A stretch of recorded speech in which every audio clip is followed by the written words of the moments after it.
Estamos en la clase número 7, me dicen. Y estamos en la etapa de que nadie toma para sí la honra, sino aquel por el cual Dios ha sido llamado, ¿no? Dios llama, Dios empodera, Dios imparte, Dios reparte, Dios nos bendice con el llamamiento. La última cita bíblica que leímos la semana recién pasada, dijimos y comenzamos la semana pasada con la frase de que los ministros pertenecen a Dios como su exclusivo instrumento, como su exclusiva representatividad a través de ellos. Y la lección del domingo 16 de julio, el día de hoy, ¿cierto?, está basado en aquello, ¿no? Y la última cita bíblica que leímos era en Colosenses capítulo 1, verso 15, ¿cierto? Y dijimos que Él era la imagen del Dios invisible, el primogénito de toda creación. Dijimos en esa oportunidad que Dios nos había hecho a todos, nos había hecho primogénitos, ¿no? El primogénito nos concedió la bendición de ser todos llamados primogénitos.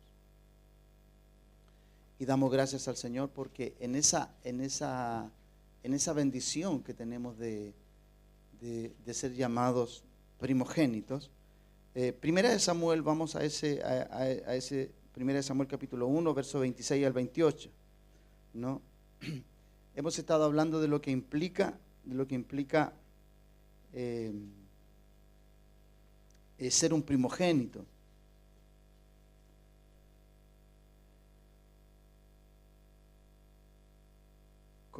Colosenses, ya leímos Colosenses capítulo 1, ¿cierto? Verso 15, ahora vamos a leer 1 Samuel capítulo 1, verso 26 y 28. El llamamiento de Dios es que los levitas, ¿cierto? Dios había escogido de las 12 tribus, una tribu, y se reservó como exclusividad esa tribu, ¿no? Dios siempre se reserva de todo lo que Dios ha creado, siempre Dios se reserva, la primicia tiene que ser para Él, siempre. Ese es un mandato para siempre, ¿no? La Biblia dice que todo varón que abriere matriz, el primer varón que abre la matriz, ¿cierto?, será consagrado a Dios, ¿sí? Y es de su exclusiva pertenencia. La cultura decía que tenía que ser varón. Si era mujer, pasaba hasta que llegara el varón. Y el varón era el que, normalmente en Israel, siempre el que abría matriz era un varón. Casi siempre. Había muy pocas excepciones donde eran mujeres. La cultura dictaba muchas cosas, ¿no? Entonces, lo que vamos a ver el día de hoy tiene que ver con lo importante que es lo primero para Dios, ¿no? Porque el ministro que es llamado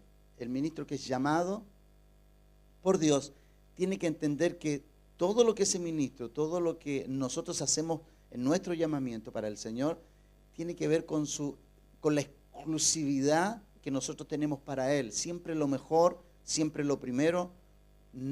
Siempre usted tiene que aprender a darle lo mejor a Él, porque Dios le enseñó a usted que a usted Dios le dio lo mejor de Él, ¿no? Dios le dio lo mejor que Él tenía, que era su Hijo. Lo que embellecía el cielo, eso fue lo que le dio. Por lo tanto, normalmente cuando un hijo viene a adornar una familia, ese hijo tiene que ser rendido y tiene que ser concedido a Dios, dedicado a Dios, ofrendado a Dios. Y leímos la semana pasada algunos textos donde Dios decía que los levitas iban a hacer una ofrenda para Dios, ¿no?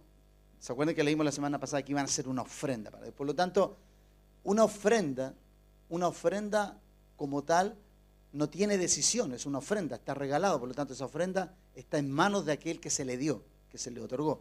Por lo tanto, usted y yo somos una ofrenda para Dios. Él tiene la exclusividad de hacer con nosotros lo que a Él bien le parezca en el llamamiento que Dios nos ha dado. Por lo tanto, el llamamiento de Dios entonces era que los levitas eran una ofrenda de la tribu de Israel, de todas las tribus de Israel. Los levitas eran una ofrenda. De las 12 tribus, Dios se reservó la exclusividad de los levitas para su servicio exclusivo y único. A eso se le llama primicia, que es lo primero y lo mejor del pueblo de Dios para Dios, para el servicio al Señor. Recuerde usted que las fiestas que estipulaban todo un principio de gratitud, porque las fiestas solemnes, las que Dios le mandó al pueblo de Israel que celebraran, y las celebraran eternamente hasta que Él viniera, tenía el propósito de que la gratitud siempre estuviera en el corazón de la gente, que la gente fuera siempre agradecida, ¿no? Yo no sé, cuando nosotros los que somos matrimonios, siempre, ¿cierto?, celebramos nuestros aniversarios. Siempre los aniversarios nuestros tienen que ser celebrados desde la perspectiva de la gratitud, ¿no? Entonces, cuando uno celebra su matrimonio, digo yo, porque usted cuando usted se casó, si usted ve a su esposo o a su esposa como un regalo, usted va a celebrar como tal, como un regalo. Entonces, Dios estipuló fiestas para que nosotros siempre recordáramos y celebráramos el día que Él nos hizo libre, el día que Él nos proveyó y el día que Él nos sobreabundó, que tiene que ver con las 3 fiestas que nosotros celebramos, producto de los principios que están en ellas, más allá del tema cultural, el tema espiritual que está detrás de todo aquello. Entonces, ¿cuáles son los ejemplos que tenemos en la Biblia de cómo una persona se ofrenda y se rinde a Dios, ¿no? Primera de Samuel dice, ahí aparece la historia de una mujer llamada Ana, ¿no? Voy a parafrasear y solamente voy a leer los textos que son más emblemáticos. Hay una mujer que se llama Ana, esposa de un hombre que se llama Elcana, ¿cierto? Y Elcana, ya hemos estudiado acerca del Elcana, que Elcana tenía 2 esposas. Una se llamaba Ana y la otra se llamaba Penina. Penina le daba hijos a Elcana y Ana no podía tener hijos. Pero Ana deseaba darle hijos a su esposo. Ana deseaba no tan solamente darle un hijo con respecto a la honra que implicaba que fuera su esposa, sino que también quería tener la dicha de concebir. Y dice la Biblia que ella estaba privada de aquello porque era estéril, ¿no? Y es increíble que en la Biblia la esterilidad siempre está asociada a la mujer, nunca al hombre. Siempre la esterilidad era la mujer, ¿no? La mujer era la estéril. Yo no sé si era arbitrario eso o no quiero cuestionar a Dios en ese aspecto, ni quiero poner en tela de juicio de que siempre era la mujer, pero pareciera ser que la mujer siempre tenía ese detalle. Y el hombre siempre tenía, cuando no podía dar a luz una de sus mujeres, siempre había otra que le daba a luz, porque culturalmente podían tener varias esposas. Y damos gracias al Señor que hoy eso ya no sucede, ¿no? ¿Cierto? Sí, damos gracias al Señor que eso no sucede hoy día y que el Señor, lógicamente, se provea de un milagro para aquella que no puede darle un hijo a su esposo el día de hoy. Y bueno, y ya nosotros hemos visto esos milagros aquí. Entonces, nosotros creemos que el Dios que hizo al hombre y a la mujer tiene la capacidad de poder corregir lo que está impreciso en ese cuerpo. Entonces, la Biblia dice que Ana lloraba por un hijo, ¿no? Y estos 3 versos dicen, ella dijo, oh Señor mío, vive tu alma, está hablando con Elí, porque el profeta Elí ve a Ana que estaba orando y estaba y Elí creía que ella estaba embriagada, que estaba pasada de copas, ¿no? Entonces Ana le dice, oh Señor mío, vive tu alma, Señor mío, yo soy aquella mujer que estuvo aquí junto a ti orando a Jehová. Por este niño oraba y Jehová me dio lo que le pedí. Yo pues lo dedico también a Jehová. Todos los días que viva será de Jehová. Y adoró allí a Jehová. ¿Qué es lo distintivo en este texto? Ana cuando está pidiendo un hijo, en este capítulo está pidiendo un hijo a Samuel, está pidiendo un hijo, que era Samuel, que le pone Samuel después.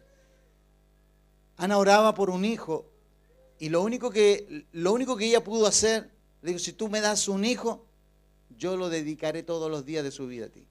Entonces, la dedicación tiene que ver con que tú siempre le vas a ofrendar y le vas a dar a él lo mejor. Y esto tiene que ver como cuando Dios se encuentra con nosotros y nos llama a nosotros. ¿Cuál es la decisión que nosotros vamos a tomar cuando Él se encuentre con nosotros? ¿Vamos a estar dedicados toda la vida a Él? ¿Nos vamos a dedicar por entero? ¿O vamos a ser manipuladores de las situaciones?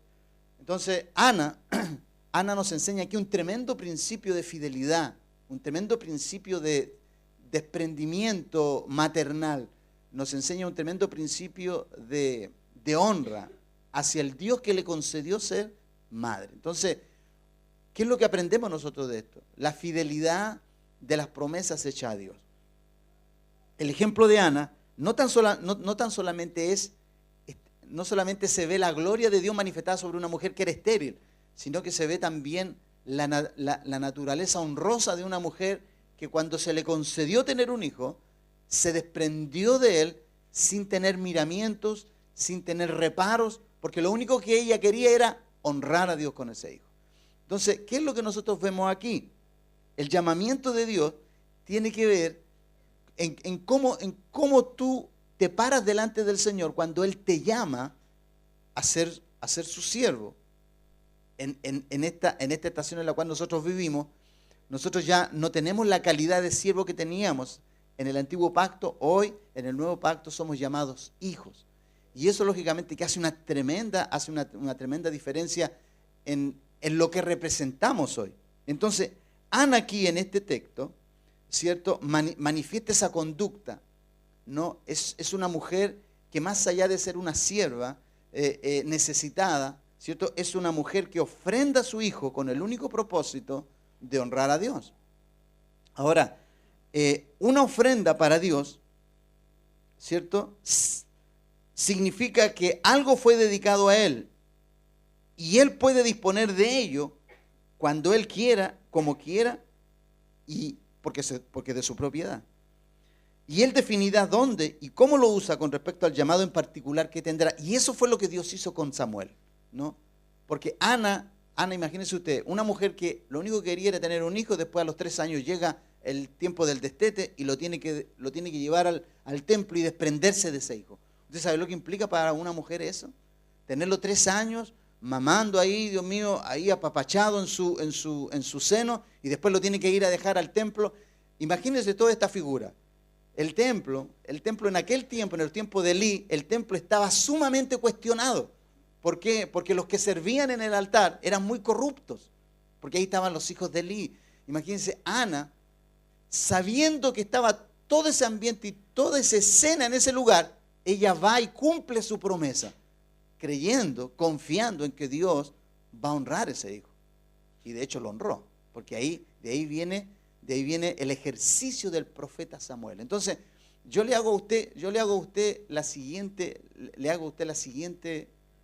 le presento el siguiente escenario. Que Dios a usted le entregue un hijo, y de pronto usted le dice, Señor, si tú me das un hijo, yo te lo devuelvo y lo presento en el lugar y lo dejo en el lugar para que te sirva y te honre. Y cuando tú tienes el hijo y tú tienes que ir a devolverlo al lugar donde está, tú ves que ese lugar, que se supone que tiene que ser un lugar honroso para Dios, donde tiene que haber un sacerdocio santo, dedicado, con excelencia, en santidad, y tú ves que todo eso está corrompido, y tú tienes tu hijo aquí en tus manos, y tú podrías decir, no, yo no puedo llevar a mi hijo ahí. Pero Ana, con todo ese conflicto, va y cumple su promesa y deja el hijo en ese lugar. Entonces, mira, yo como hombre no puedo imaginar qué puede sentir una mujer. Solamente una mujer puede descifrar el golpe emocional que puede recibir al entregar un hijo en un ambiente de esa naturaleza. Entonces, aquí nosotros vemos que Ana confió en que esa ofrenda que ella le otorgó a Dios, Dios la iba a usar, la iba a tomar e iba a hacer de esa ofrenda una honrosa representación de lo que era la fidelidad de una mujer. Entonces después vemos el desarrollo de Samuel y vemos que Dios nunca perdió el control de su vida. en medio de toda la calamidad espiritual que había en ese lugar, Dios nunca soltó, ¿cierto? Y dice la palabra del Señor que cuando Samuel murió, dice que no dejó caer a tierra ninguna de las palabras que de su boca salieron. Dice que todas las palabras se cumplieron. Entonces, ¿qué podemos ver nosotros con esto? La dimensión de la honra que otorgas tú a través de la ofrenda que tú eres. O sea, si tú eres una ofrenda honrosa para Dios, desprendida con generosidad en el altar de Dios, sin lugar a duda eso no se va a deteriorar en el tiempo, aunque los climas sean críticos. ¿Qué quiero yo decir con esto? En medio de todo esto, ¿qué quiero decir? Los ambientes que nosotros estamos viviendo hoy en nuestro país, con todas estas leyes que se quieren dictar, es un ambiente crítico para nosotros. Es un ambiente que es hostil, porque en cualquier lugar donde tú quieres hablar de la naturaleza del hombre y de la mujer, te van a tratar de homofóbico inmediatamente. Te van a tratar de que eres ¿cómo son todas las palabras que le dicen a las personas que hablamos de los dos sexos, cierto? Homofóbico, intolerante, discriminadores y todo aquello, ¿no? Entonces, cuando tú apelas a esto, tú ves el clima hostil que está. ¿Por qué? Porque el clima hostil está ahí, candente. Ahora, ¿qué es lo que nosotros desprendemos de esta historia? Que en medio de toda esa hostilidad espiritual, Samuel fue guardado. Entonces, la primera enseñanza en esta mañana, en medio de todo el clima hostil que estamos viviendo, usted y nuestros hijos vamos a ser guardados. Y eso usted lo tiene que creer, independiente de cómo las noticias se levantan y cómo se levantan consignas, banderas y todo este tipo de situaciones, y pareciera ser que el sacerdocio que nosotros ejercemos y la elección que Dios ha hecho de nosotros para honrarle, pareciera que estuviera en crisis y estuviera crítico el tema. No se preocupe, Dios nos va a poner plataformas desde donde vamos a poder no tan solamente desarrollarnos y exponer la gracia que Dios ha derramado sobre nosotros, sino que también Él va a saber hacer defensa nuestra y de nuestros hijos donde quiera que ellos estén. Porque una de las cosas que nosotros debemos procurar en ellos es que tengan la valentía de poder presentar, ¿cierto?, su fe sin temores. Nosotros tenemos que orar por eso.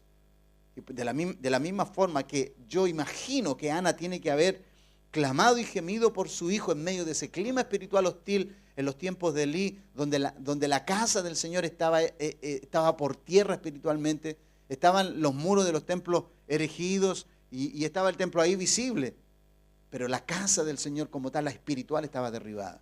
Entonces, ¿qué significa entonces el llamamiento en todo esto? Entonces, una ofrenda, dijimos entonces, de esta naturaleza como la de Samuel, implica que tú vas a tener que desprenderte de todo y vas a tener que otorgarle la libertad al Señor para que Él haga de esa ofrenda lo que Él haya estimado. Mire lo que dice 2 de Timoteo, capítulo 2, verso 4. Vamos ahí, por favor.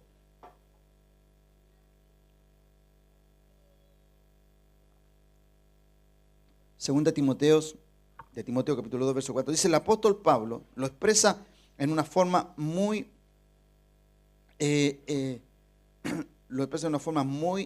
hermosa, la elección de Dios.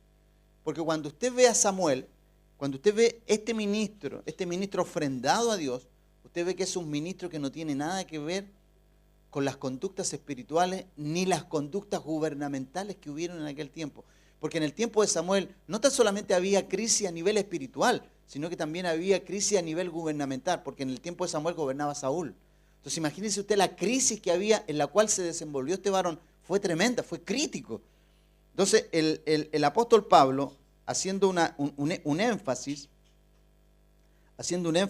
en esto, el apóstol Pablo en el capítulo 2 dice lo siguiente.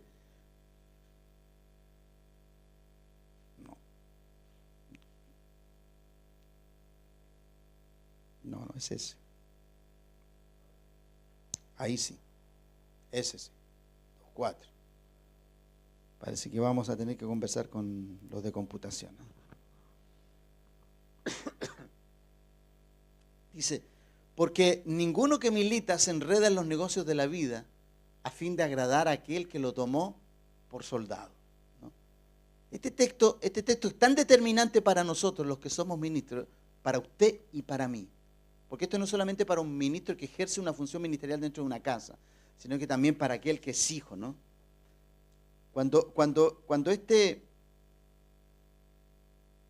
el apóstol habla acerca de esto, está hablando del mismo ejercicio que hizo Samuel. Samuel, cuando ejerció su ministerio, él nunca se diluyó ni se mezcló con todo lo crítico del sistema. Es más, la Biblia dice que Samuel tuvo que confrontar las estructuras derribadas, ¿cierto? Que generó Leví junto a sus hijos. No fue fácil. Ahora, cuando el apóstol dice aquí, y el apóstol expresa de esta forma tan ejemplarizadora, ¿no? Con una praxis excelente en su vida, porque si hay alguien que lo dejó todo por el servicio de Cristo fue cuando Pablo fue llamado. Dice la Biblia que Pablo, cuando fue llamado, dejó todo, absolutamente todo, y mire, la historia no nos da tanta información del rango de importancia o de la calidad de su llamamiento. Ahí no está la historia de Pablo. Por más que yo he buscado por ahí, hay vagos comentarios acerca de él. Pero Pablo, de acuerdo a la confianza que tenía del Sanedrín, dicen los eruditos que ocupaba una posición muy importante en Israel. De hecho, por el simple hecho de haber sido de parte del Sanedrín y haber sido fariseo de fariseos, celoso de la ley, estudiado a los pies de Gamaliel, tenía un muy alto rango. Pero vemos que cuando Dios aparece en su camino por medio del rostro y el llamamiento de Jesucristo en su vida, nosotros vemos que Él lo deja todo y nunca más se enredó en los negocios de la vida. Y Él usa tan bien esta expresión. Nadie, cierto, que milita se enreda en los negocios de la vida. Y mire usted que los negocios de la vida pueden ser múltiples. Usted puede ser enredado de cualquier cosa. Aún usted a nivel religioso usted se puede enredar en negocios que son infructuosos. Usted sabe que han habido instituciones religiosas que han sido acusadas de tener vínculos con el narcotráfico, con armas y todo ese tipo de cosas. A eso se refiere él. O sea, cuando uno está gobernando los bienes de Dios, ojo, que los bienes de Dios son las personas. Ese es el bien de Dios. Pero es un ministro que es padre, que tiene a cargo una casa espiritual, no puede enredarse, sino tan solamente en trabajar para aquel que lo tomó por soldado. Por eso usted tiene que tener claridad en esto. En el llamamiento usted tiene que tener claridad. Usted no se puede enredar en cosas que le distraigan. Porque cuando el apóstol dice, nadie que milita se enrede en los negocios de la vida, porque si usted se enreda en aquello, usted no va a tener tiempo para poder hacer aquello para lo cual usted fue tomado y llamado. Eso es lo que está diciendo el apóstol Pablo aquí. Entonces, por lo tanto, el ministro, según este texto, el ministro, cuando es una ofrenda, cuando Dios lo ha escogido, Dios lo ha ordenado, Dios lo ha llamado, el ministro, ¿cierto?, no se agrada a sí mismo, sino que vive para agradar a aquel que lo llamó. Y en esto es cuando, y en lo que hemos estado hablando durante mucho tiempo, ¿no? Y aún en las predicaciones que hemos estado hablando, todos los que somos hijos tenemos un solo anhelo, agradar el corazón del Padre. Ese es el único anhelo. Cuando Dios te llama, que tu objetivo sea agradarlo a Él. Que toda tu agenda personal, que todo aquello que a ti te puede traer regocijo, entre comillas, quede relegado por honrarle a Él, ¿no? Que es lo que vamos a hablar la segunda parte del mensaje de la semana pasada, ahora en un rato más. Entonces, ¿qué tenemos que hacer nosotros entonces los que somos ordenados, los que somos dedicados a Dios? Cuando Dios te llama a ti y me llama a mí. Para que lo común se convierta en algo superior. O sea, nosotros éramos personas comunes. Antes de ser llamados por el Señor éramos comunes. Podríamos hasta decir, éramos paganos. No teníamos a Dios. Él no era nuestra prioridad. Entonces, para que lo común se convierta en algo superior o algo extraordinario, tiene que pasar por un proceso de santificación. Así los levitas, ¿se acuerdan que vimos ya en semanas pasadas? Como eran comunes, tuvieron que ser primeramente purificados, luego santificados, para entonces ser ofrecidos a Dios. Por tanto, tú y yo, que eres un ministro de Dios completamente, eso significa íntegramente, ¿cierto? Cuando tú eres dedicado por entero. Tú estás dedicado a Él en espíritu, alma y cuerpo. Tiempo, talento, energía, recursos, todo es de Él. Todo, absolutamente todo. Todo lo tuyo pertenece a Él. Tu tiempo, tu cansancio, todo, ¿no? Cuando una persona dice, estoy cansado, no voy a ir a la iglesia. Lo siento. Por ser un siervo y Jesucristo hace ¿se acuerda la parábola del siervo ese cuando dice que siervo cuando llega su Señor, ¿cierto? No va y antes de hacer cualquier cosa primero le sirve a Él, ¿no? Y el Señor cuando llega a casa no le pregunta, ¿estás cansado? ¿Has trabajado mucho? No. Lo que Él tiene que hacer es honrar a su Señor. No importa que haya trabajado todo el día. Después que ha hecho todo eso, entonces recién puede descansar. Entonces cuando nosotros cumplamos nuestras funciones en Dios, recién podemos reposar. Ahora, ¿se acuerdan cuando Jesucristo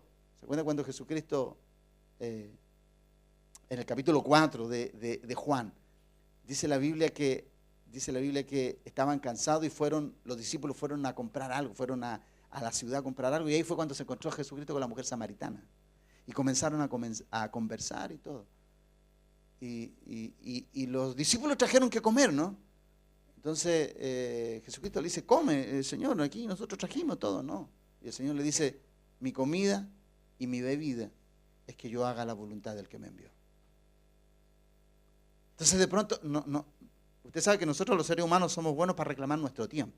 No, este es mi tiempo. Este es el tiempo de mi descanso. Nadie me molesta.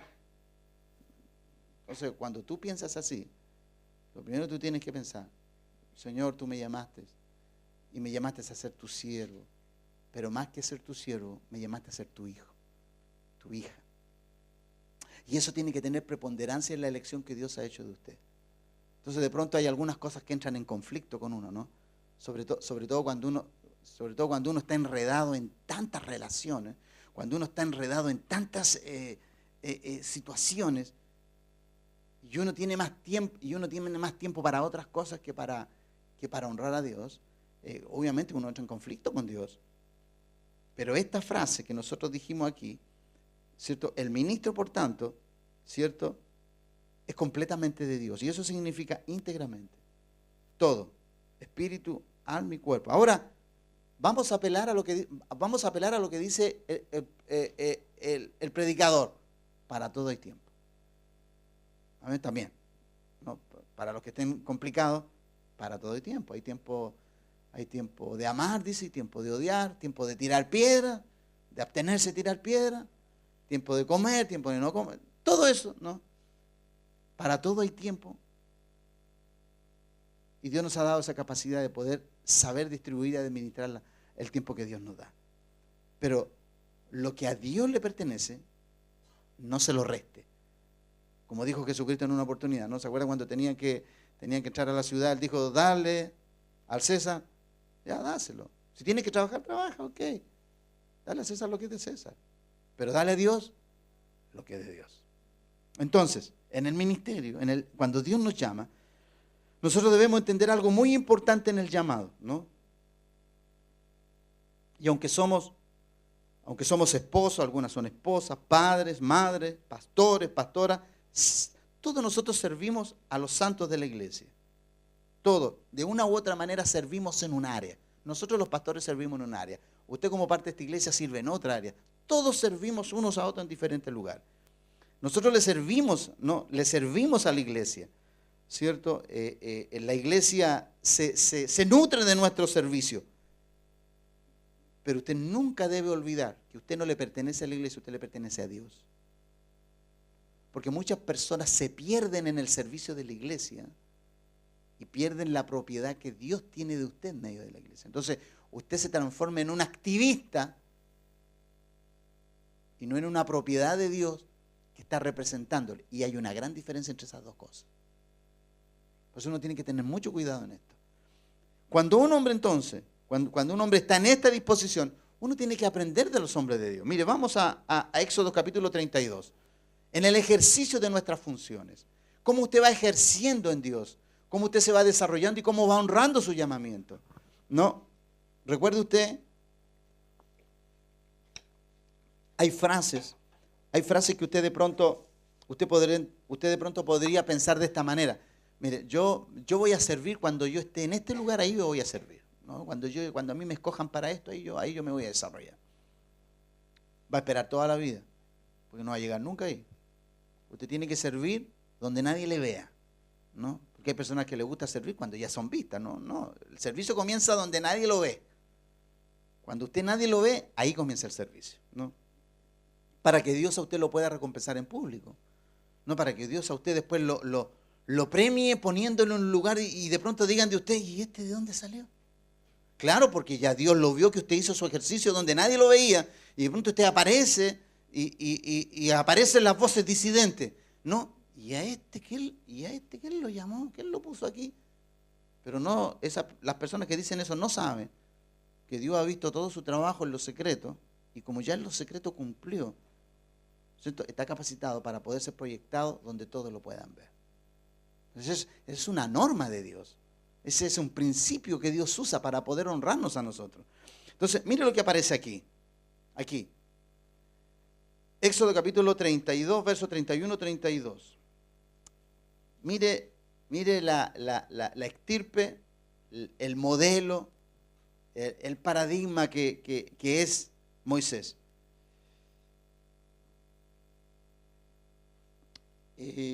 Esta historia que aparece aquí, esta historia viene del capítulo 31, ¿no? Yo solamente voy a leer este texto y parafrasear lo que aquí sucede.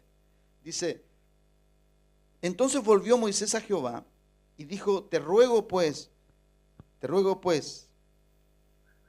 este pueblo ha cometido un gran pecado, porque se hicieron dioses de oro, que perdones ahora su pecado.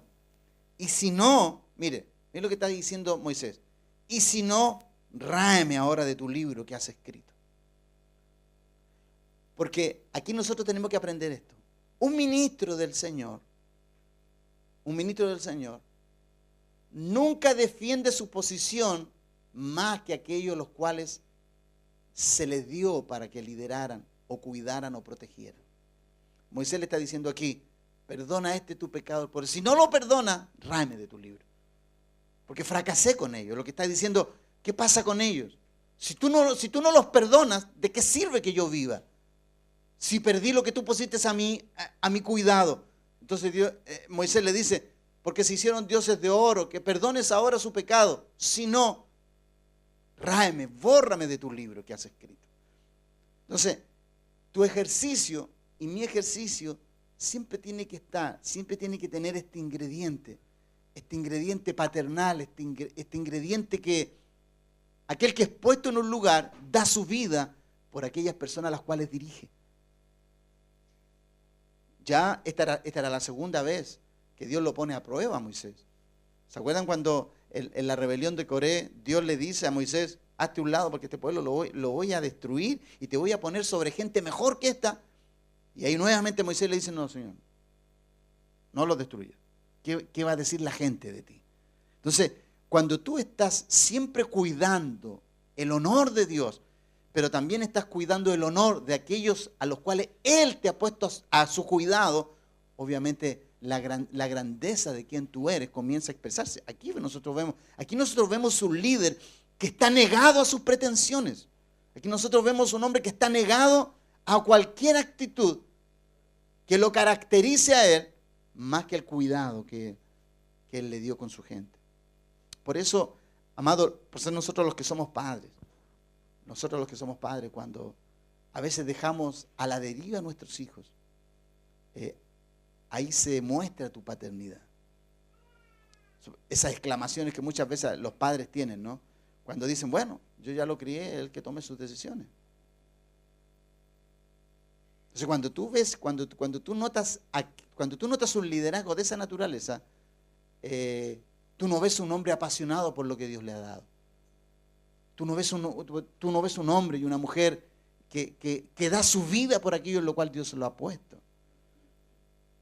Cuando un hombre habla como Moisés, en este capítulo, tú estás hablando con un hombre íntegro, con un hombre que no tiene doblez, con un hombre que no tiene problema con sus emociones, con un hombre que es inofendible, ¿no? Porque con todas las ofensas que ese pueblo hacía en contra de él seguía amando a ese pueblo. Entonces ese es un liderazgo íntegro, ese es un liderazgo sin doblez, ese es un hombre que está delante de un pueblo ejerciendo una función y no está supeditado al trato que le dan los demás, sino que él está comprometido con aquel que lo llamó. Amén. Entonces, lo que estamos aprendiendo es cómo ejercer nuestro llamado, no tan solamente cuando todo está bien y cuando hay bonanza, no, cuando hay bendición, cuando hay prosperidad, sino también cuando las cosas se ponen críticas, ¿no? Y las personas se ponen críticas, y la gente se pone crítica, y la gente de pronto anda desalineada, desnivelada, desorientada. Ahí es cuando tu liderazgo, tu función ministerial no tiene que tener alteración alguna. Tu rostro tiene que mantenerse incólume, ¿no? Sin poner caras. Usted sabe que cuando uno se desestabiliza, la cara lo delata al tiro a uno. No, el rostro a uno lo delata. Entonces, hermano, usted no me diga a mí, ni me diga a mí cuando yo tenía, nunca, hasta aquí, gracias al Señor, y Dios me guarde y me siga guardando. Cada vez que yo viví un momento difícil y yo el día domingo tenía que predicar, hermano, usted no me pregunte si no me daban ganas de poder decirle a un anciano, un diácono que me reemplazara. Lo único que quería era eso. Interiormente lo único que quería era eso. Pero yo tenía una demanda de Dios y no me podía negar. Al igual que Moisés. Pues yo he aprendido de ellos. Yo he aprendido de cómo ellos se han parado ante la adversidad. Eso es pararse ante la elección sin tener doblez. Entonces, aquí Moisés, ¿qué es lo que hace? Manifiesta el carácter. Aquí, ¿qué es lo que tú ves aquí? Cuando tú ves a Moisés reaccionando así, de esta manera, Moisés manifiesta el carácter de Cristo en su ejercicio ministerial. Porque no era Moisés el que aquí vemos. De cuando tú ves aquí a Moisés expresándose de esa forma, no era Moisés, era el Espíritu de Cristo que estaba en él. Era él. O sea, tú ves aquí a Moisés expresando una naturaleza que es extraordinaria. Ningún hombre que le hacen tantas cosas, ni le dan, puede permanecer impertérrito ante un clima que es hostil. O sea, hay que ser un hombre de otro planeta.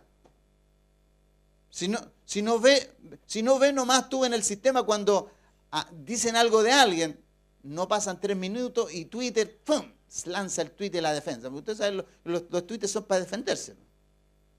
Los que tuitean se tiran Twitter para allá y Twitter para acá y Twitter van y vienen y todo eso, ¿no? Entonces tú ves las reacciones de los hombres. Qué bueno que Moisés no tenía Twitter en aquel tiempo, ¿no? Entonces Moisés tenía que conversar con Dios nomás. Al único que le llevaba sus quejas era Dios. Con el único que conversaba era con él. Porque se ha dado cuenta usted que hoy todas las personas que son dañadas con algún comentario, Twitter es el consejero. Y la expresión de cómo se sienten. O el WhatsApp, o el Facebook, no sé, ahora. Entonces, aquí nosotros vemos a Moisés, ¿no?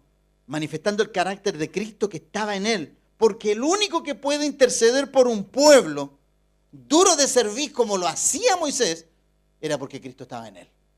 No hay otra, en una forma natural no se puede interceder por gente tan perversa, hermano. Porque estos israelitas sí que eran duros.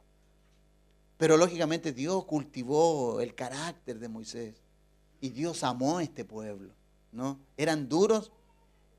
Entonces nosotros podríamos decir, eran duros los israelitas. Y nosotros podríamos decir, ¿y cómo andamos, no? ¿Cómo andamos con ellos? Porque no andamos tan lejos tampoco.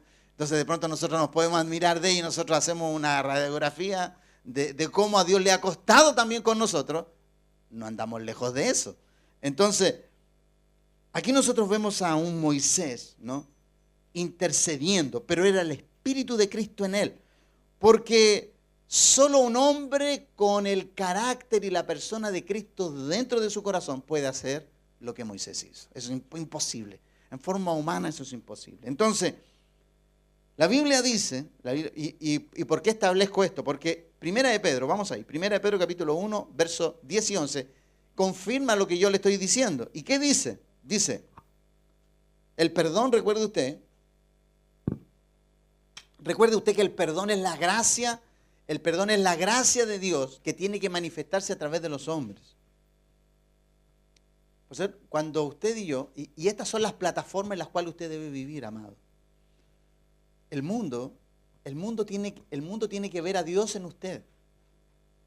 Esta es una tremenda demanda para nosotros, amado. O sea, usted no le puede mostrar a Dios al mundo si usted no actúa como Dios. La única forma, no hay otra forma. Por eso esta palabra nos está trayendo tanta confrontación a nosotros como iglesia. ¿Por qué? Porque nosotros siempre hacemos y ocupamos la verbalización. Yo me acuerdo, había una película que se llamaba Que Dios te perdone, porque yo no lo voy a hacer, ¿no? Palabras como esas, ¿no? Me acuerdo que en aquellos tiempos había películas de Clint Eastwood cuando trabajaba de pistolero, ¿cierto? Y hablaban de Dios, pero hablaban de una conducta de Dios, pero que Él no iba a tener esa conducta. Entonces muchas veces nosotros los cristianos actuamos de la misma forma. Nosotros le demandamos a Dios aquello que Dios nos ha demandado expresar a nosotros. ¿Por qué aquí Moisés intercede por el pueblo? Porque Dios a Moisés lo tomó como la expresión de su naturaleza. Por eso lo puso a él delante. De hecho, ¿se acuerdan en Éxodo? En los primeros capítulos de Éxodo, leímos en una oportunidad, está en el capítulo 3, 2 o 3 por ahí está, Dios le dice a Moisés, Moisés, será tu voz y yo seré para ti la voz. Tú serás para Aarón Dios, serás mi voz para él. Entonces era una representación. Por eso nosotros en la tierra, cuando Dios no es visto en la tierra, es porque tú desaprobaste en algo que Dios te puso para que le aprobara. Por ser esta situación que vemos aquí con Moisés, cuando Moisés tiene que interceder por el pueblo y él le dice, Señor, perdona a este pueblo, y si no lo perdonas, ráeme de tu libro. ¿Qué está diciendo Dios? ¿Qué está diciendo Moisés? Moisés está empoderado en el carácter de Cristo. Es la intercesión de Cristo en él. Y es Dios usando a Moisés por medio del Espíritu de Cristo para que perdone a este pueblo. Porque mire, la única forma de expresión de perdón en tu vida y en mi vida es que Cristo esté morando en ti. No hay otra forma. Nosotros no perdonamos porque nuestra naturaleza nos mueve a perdonar. No. Cuando tú perdonas, es la naturaleza de Cristo expresada a través de ti. Entonces, mire lo que dice Pedro. Pedro dice, los profetas que profetizaron de la gracia destinada a vosotros. ¿Cuál era la gracia destinada a nosotros? El perdón, la redención, la salvación. Esa era la gracia destinada. Dice, destinada a vosotros, inquirieron y diligentemente indagaron acerca de esta salvación, escudriñando qué persona y qué tiempo indicaba el Espíritu de Cristo que estaba en ellos. ¿En quién? En Moisés, en Noé, en Abraham, en todos los patriarcas, todos los hombres valerosos de la fe. Dice, escudriñando qué persona y qué tiempo indicaba el Espíritu de Cristo que estaba en ellos, el cual anunciaba de antemano los sufrimientos de Cristo y las glorias que vendrían tras ellos. Mire, anunciaban, dice aquí, Cristo estaba en ellos, el cual anunciaba de antemano los sufrimientos de Cristo. ¿En quiénes? En esas personas. Porque el sufrimiento de Moisés era el mismo estigma que sufrió Cristo cuando anduvo en la tierra. ¿Pero qué fue lo que hizo Moisés? Perdonó. ¿Qué fue lo que hizo Cristo? Perdonó. Ese es el tema. El tema de hoy es que un ministro, una persona que es rescatada por Dios, y esto lo tienen que saber todos ustedes, porque Aquí no soy yo el único que tiene que perdonar, aquí soy yo, el único que tiene que redimir situaciones soy yo. Usted también está llamado a eso, porque usted es parte del cuerpo de Cristo. Por eso cuando usted es puesto en una situación difícil afuera y alguien le agrede, alguien se levanta en contra de usted, lo que usted tiene que hacer con esa persona, ¿sabe lo que es? Perdonarle. Porque es la única forma que la persona vea a Dios. Cuando usted no ejerce esa función, usted está impidiendo que Dios se muestre hacia esa persona porque usted desaprobó.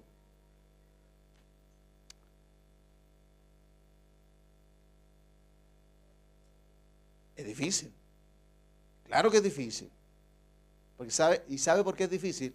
Porque cuando uno no está íntegramente negado a sí mismo para rendirse a la voluntad de Dios, siempre va a ser difícil. Por eso el apóstol, vuelvo a lo que decía en 2 de Timoteo capítulo 2, ninguno que milita se enreda en los negocios de la vida. ¿Y los negocios de la vida cuáles son? Defender tu integridad. Es que nadie se levanta en contra de mí. Es que yo no me voy a dejar pisotear por nadie. Entonces esos son los negocios de la vida. ¿Por qué? Porque tú quieres mantener tu imagen intacta hacia afuera, que nadie te diga nada. Mire, tú y yo tenemos un defensor y un abogado. Así que por favor, ni te defiendas, pues ya tienes un defensor, tienes un abogado y tienes un juez. Tú lo tienes todo. Así que, hermano, como tienes al juez y al abogado, y tienes al fiscal y lo tienes a todo de tu parte, no te preocupes. Va a haber un buen juicio a tu favor. Porque así lo hubo también a favor de Moisés. Entonces, amado, los que estamos en esto, los que estamos en el llamamiento de Dios, entendemos que no podemos enredarnos en los negocios de la vida a fin de agradar a aquel que nos tomó por soldado. O sea, nos tomó para ser parte de su milicia, de ser su representante y de caminar honrando el llamamiento que Él nos ha dado a cada uno de nosotros. Así, nos queda claro, ¿cierto? Este es el llamamiento. Este es el llamamiento al ministerio. Esta es una capacitación para que usted se arme y se empodere en el llamamiento de Dios. Por lo tanto, hermano, el día que usted lo confronte como confrontaban a Moisés, ¿cierto? Y se negaban a su directriz. Mire, esto pasa. Esto le puede pasar a alguien que de pronto tiene un cargo en alguna empresa y usted da órdenes. Y esa persona no le hacen caso. Sobre todo cuando usted lo han tomado de en medio de todos y lo ponen sobre otros. Eso sí que es doloroso. Doloroso para la gente que lo vea a usted proyectado, empoderado, con la confianza del jefe, ¿no? Y usted tiene que ejercer todo esto. Usted puede hacer dos cosas. O usted azota a la gente, o usted solamente cumple las directrices que recibe de su jefe. Porque nosotros, yo no sé si en nuestro país nomás pasa, ¿no? Pero yo me vi en muchos trabajos, en gente que era proyectada, comenzaba a hacer cosas y tomar directrices personales. Recuerde que usted, cuando a usted lo pone a alguien, usted toma y hace las directrices del que lo puso en ese lugar. Entonces, el día que usted ejerza y ejecute todas las funciones y ejerza toda directriz que a usted le dieron, usted no va a tener que ni defenderse, porque el día que usted le pregunte, ¿y por qué tú hiciste eso? Porque mi jefe me lo ordenó. ¿Y por qué tú hiciste este cambio? Porque él me lo ordenó. Por eso nosotros, los que somos ministros competentes de este nuevo pacto, el día que nosotros tengamos que orar, el día que nosotros tengamos que orar, ministrar, imponer manos a una persona que está enferma, atribulada, el día que vayamos y enfrentemos esas autoridades infernales, el día que ese demonio nos pregunta a nosotros, ¿y tú en qué nombre? Yo vengo en el nombre de Jesucristo el Señor, el cual te ordenó que estás vencido y te tienes que ir de este lugar y dejar libre este cuerpo. Se acabó. ¿Y en el nombre de quién viene? En el nombre de Jesucristo el Señor, que te venció en la cruz del Calvario. Dígame usted, ¿contra eso hay argumento? Ninguno. Ninguno, absolutamente ninguno. Entonces, esa es la autoridad, esa es la autenticidad del llamamiento, porque usted en el llamamiento es auténtico, en lo que Dios le mandó a hacer, no en lo que usted ni yo queremos hacer. Por eso Moisés es un muy buen ejemplo en el llamamiento de Dios. ¿Por qué? Porque Moisés siempre se ciñó a una directriz clara. Entonces, entendamos entonces que cada vez que algo bueno brota de nosotros, es Dios expresándose. Amén. Por favor, el día que una gracia salga de usted y usted sea aplaudido, por favor, dele la gloria al Señor. El día que el Señor a usted lo use, el día que la gente vea a Dios a través de usted, por favor, dele la gloria a Dios. Ni siquiera se arrogue decir, oye, qué grande estuve hoy día, o qué revelador estuve hoy día. No, usted es solamente el vaso que expresa, usted es solamente el depositario y el contenido es Dios en usted, la expresión de Dios a través de su vida. Entonces, esto que nos otorga la honra de ser usados y de ser el depositario de la gracia divina en nosotros, como lo fue Moisés y como lo fueron muchos otros hombres de Dios, como lo fue Pablo, ¿cierto? Dándonos enseñanza ahí en 2 Timoteo capítulo 2, verso 4. Entonces, Dios expresándose, es Dios hablando, es Dios otorgándonos. Y mire, el apóstol Pablo, en 1 Corintios capítulo 4, verso 7, dice esto, ¿no? Dice, porque ¿quién te distingue? ¿O qué tienes que no hayas recibido? Y si lo recibiste, ¿por qué te glorías como si no lo hubieras recibido? Entonces, amados, la Biblia dice que nosotros ya estamos plenos, estamos completos en Él. Usted tiene la gracia que necesita, para desarrollarse en aquello a lo cual Dios lo llamó a hacer a usted. Usted entienda que Dios ya le dio. Solamente se necesita la ocasión para que se exprese lo que usted tiene. Pero no se impaciente. Dios lo va a poner en una encrucijada, en una situación difícil, porque de pronto usted podría decirle al Señor, Señor, por favor, yo quiero expresarte, Señor, yo quiero que la gente te vea en mí. Y Dios va a decir, ¿ah, sí? ¿Tú quieres que yo me muestre a través de ti? Porque yo me acuerdo de las oraciones que nosotros hacíamos antes. Señor, quebranta mi corazón, Señor. Quiero que tú te veas en mí. Claro, y era bonito en el contexto de decir, Señor, muéstrate a través de mí. Entonces, ¿cuál es la forma de Dios expresarse? Va a poner una persona a tu lado ahí, una persona que va a hacer brotar tu paciencia, tu paz, tu gozo, tu alegría, en medio de las tribulaciones. Dios va a poner a alguien ahí donde la imagen de Dios va a emerger de ti, la comprensión, toda su dulzura y toda su misericordia, porque uno de los atributos más grandes del Señor es la misericordia. Entonces, que alguien diga, Señor, yo quiero tener misericordia. Ay, Dios mío, dura cosa estás pidiendo, pero bueno, si quieres ser un instrumento de misericordia. No son cosas fáciles, porque de pronto tú tienes el instrumento al lado, el tema es que no quieres expresar a Dios porque te duele, ¿no? Entonces, en medio de todo nuestro ejercicio tiene que ver con esto. Por eso cuando una persona al más mínimo, a la más mínima expresión de nuestra humanidad, no entendiste que Dios quiso expresar el hombre creado según Dios que está en ti. De pronto brotó el otro, ¿no? Salió el viejo y la vieja naturaleza, expresada a través de ti.